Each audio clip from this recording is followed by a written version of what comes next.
안녕하세요. 땅땅 무슨 땅입니다. 저한테 가장 많이 문의하는 것이 투자를 좀 하고 싶다. 아파트 투자하고 싶다. 그런 분들이 많은데요. 말씀하시는 조건이 굉장히 까다로워요. 그런데 또 한편으로는 원하는 조건들이 또 비슷비슷합니다. 이게 뭘 의미하냐면은 많은 사람들이 투자로 원하는 아파트의 조건을 알면 그 조건에 맞는 아파트를 잘 필터링해서 공부를 하면 좋겠죠. 그래서 이번 시간에는 많은 사람들이 원하는 투자의 조건, 호갱노노 사이트에서 필터링을 해서 어떤 지역, 어떤 아파트들이 나오나 한번 알아보겠습니다. 첫 번째 조건은 투자금인데요.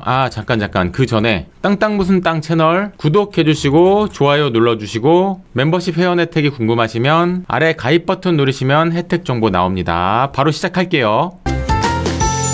자, 첫 번째 조건은 투자금이죠. 3억 이하 문의가 제일 많습니다. 물론 갭 투자 얘기하는 거고요. 3억 이하이기 때문에 몇천만 원대부터 3억까지를 이야기하는 겁니다. 조건을 끝까지 들어보시면 이 정도까지 금액을 알아보는 분이 왜 많은지 알 수가 있을 거예요. 두 번째 조건으로는 잠깐 찾아가면서 할까요? 3억 이하라는 거는 갭 가격이죠. 매매 빼기 전세 가격이 투자금이니까 갭 가격이 3억 이하인 곳. 자, 두 번째로 재건축 이슈가 있는 곳을 또 찾습니다. 30년 차부터 재건축 연한이 되니까 입주 연차를 최소한 25년 이상은 된 아파트로 추려볼게요. 이렇게 두 가지만 추려도 상당히 좁혀진다고 볼 수 있죠. 세 번째로 그래도 30평대인 국평까지는 투자로 봐야 되니까 국평까지 30평대까지 이야기하는 겁니다. 평형에서 40평 이하까지 보겠습니다. 30평대까지 다 본다는 이야기예요. 자, 네 번째 조건으로는 이거는 제가 추천드리는 조건인데 어쨌든 재건축이나 리모델링 이슈가 있는 아파트를 보는 거기 때문에 결국에는 땅이 커야 됩니다. 세대수가 많아야 된다는 거예요. 그래야지 재건축하고 일반 분양하고 할 때 막 이슈가 되면서 욕바지 아파트, 욕세권 아파트가 되면서 집값도 또 많이 움직이거든요. 그런 차원에서 말씀드리는 거고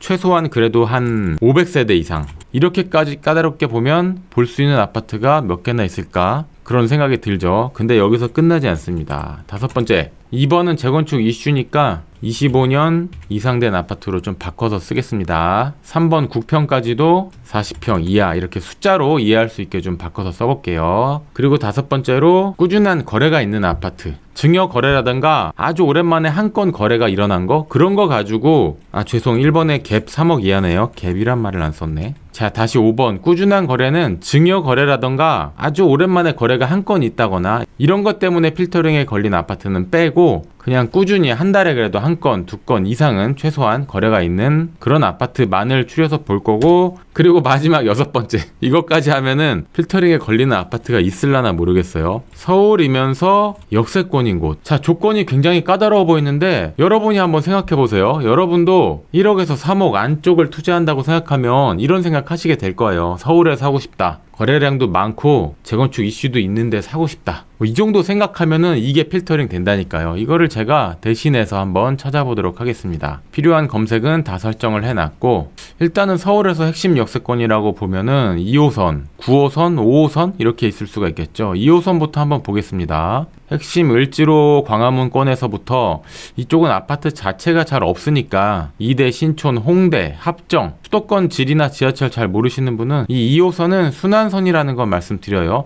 끝까지 한 바퀴 돌면 다시 당산으로 옵니다. 당산 주변에도 해당되는 곳이 없고, 신도림역 밑으로 왔는데 대림동 현대 3차 아파트가 있습니다. 일단은 거래가 꾸준히 일어나고 있는 아파트인가 보면은 7월 달에도 8월 달에도 꾸준히 거래가 있죠. 그렇다면은 이 5억대 중후반 거래가 좀 현재 실거래다라고 이야기할 수 있을 것 같고, 자, 이 아파트 기록을 좀 해보겠습니다. 대림동 현대 3차 17평이 매매가 5억 5,767만원, 전세가 2억 8천만원, 매매 빼기 전세 갭은 2억 7,700만원, 3억 이하가 되죠. 자, 몇 개 아파트나 나올려나 모르겠네요. 자, 다음으로 2호선 따라서 쭉 가보면 신동아 아파트라고 있는데 봤을 때 거래가 너무 없어요. 20년, 21년, 22년에 한 건 있고, 거래가 이렇게 없는 곳은 필터에 걸리더라도 좀 제외하겠습니다. 그리고 구로 두산 아파트가 대림역 역세권이라고 할 수 있나? 한번 거리를 보면 아파트 입구에서 대림역 1번 출구까지 490m 도보 8분 나옵니다. 이 정도면 역세권이라고 할 수 있죠. 구로 두산 아파트 한번 보면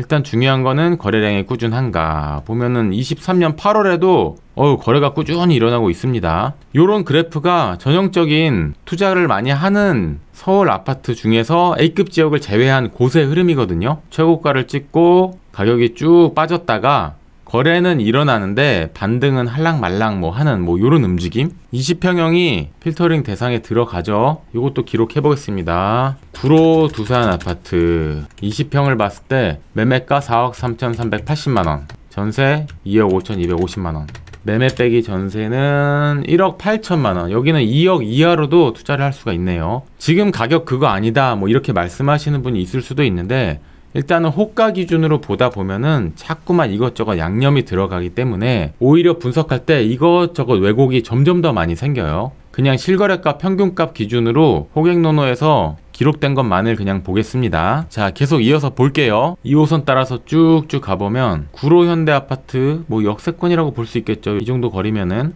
일단은 거래량 너무 없어요. 거래량이 너무 없는 곳은 좀 패스하고, 자, 강남 쪽 통과하는데 빨리 볼게요. 강남 쪽에 보나마나 그런 조건은 없을 테고, 자, 2호선 한 바퀴 돌았고 황금노선인 5호선 쪽 보면은 방화 쪽 앞에 방화역 4번 출구 바로 앞에 방화 5단지가 있습니다. 일단 거래량을 보면 23년 5월, 7월, 8월에도 꾸준히 거래가 일어나고 있죠. 지금 요 정도 시세가 맞는 거구나, 이거 보려고 거래량을 보는 겁니다. 16평형이고요. 또 기록하겠습니다. 방화 5단지 16평형 보면 매매가 4억 7,500만원, 전세 1억 8,900, 매매 빼기 전세는 2억 8,600, 3억 이하죠. 자, 중고차를 연식이나 색깔, 키로수 같은 걸로 검색하듯이 중고 아파트를 검색하고 있습니다. 아파트는 웬만하면 다 중고인 거죠.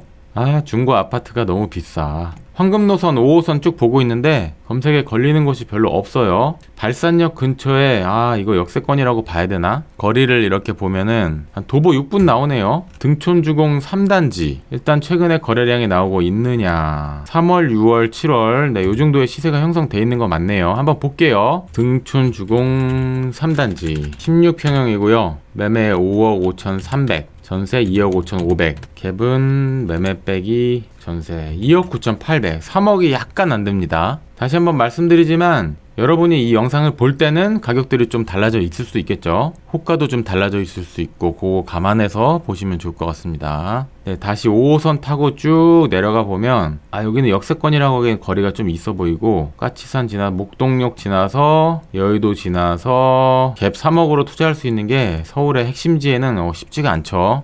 답심리 장안평 쪽 오면 있을까 했는데 여기도 없습니다. 명일 고덕 쪽에도 3억 갭 투자는 쉽지가 않아요. 조건을 좀 까다롭게 하긴 했는데 조금 이해 못하실 수 있는 거는 입주 25년 이상 새 아파트가 좋은 거 아니냐 이렇게 보시는 분도 있는데, 많은 분들이 찾는 거는 뭔가의 재건축 이슈 같은 거 있는 곳을 더 많이 찾습니다. 내가 실거주할 게 아니라 투자로 보는 거기 때문에 하나의 이슈거리라도 더 있는 곳을 찾다 보니까 이 입주 25년 이상이라는 조건이 생기게 된 거예요. 이번에는 황금노선 9호선 쪽 볼 텐데 마곡 쪽에는 어차피 준신축들이니까 조건에 해당하는 게 없고, 양천 향교역 앞에 이쪽은 역세권이라고 볼 수 있겠죠. 등촌 주공 2단지 있습니다.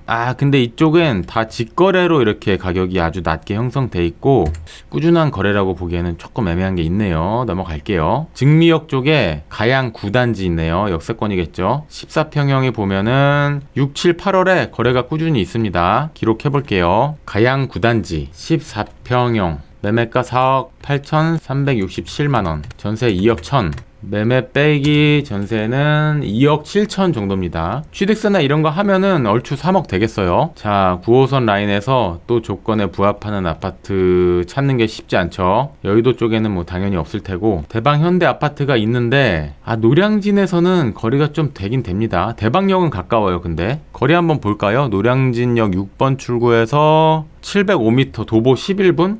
이 정도면은 지하철 이용할 만하다 할 수 있겠죠. 제가 실제로도 많이 걸어가 봤는데 대방역에서 노량진역까지 그럭저럭 갈만합니다. 일단은 거래량을 봐야겠죠. 23년도에 3월, 4월, 5월 거래가 됐는데 7억대 중반, 후반 이렇게 거래가 있었습니다.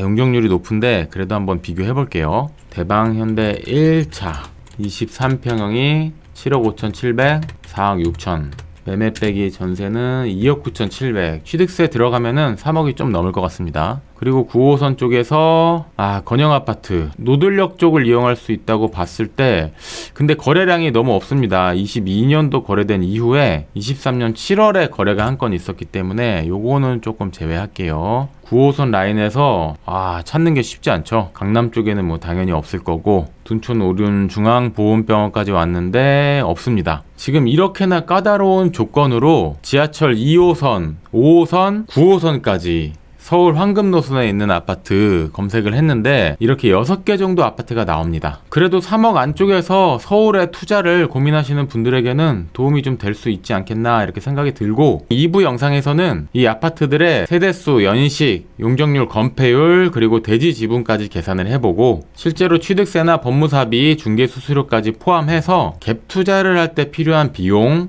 아니면은 투자가 아니라 실거주에 할 때 필요한 비용까지 검색해보고 이 아파트들의 특징 그리고 임장 갔을 때 체크할 사항까지 분석을 해서 알려드리도록 하겠습니다. 고정 댓글에 2부 영상 링크를 달아드렸고요. 회원이 되시면은 이미 올려드린 입지 분석 영상의 2부 영상뿐 아니라 앞으로 올려드릴 2부 영상도 다 보실 수 있고 그 외에 회원 혜택도 굉장히 많습니다. 감사합니다.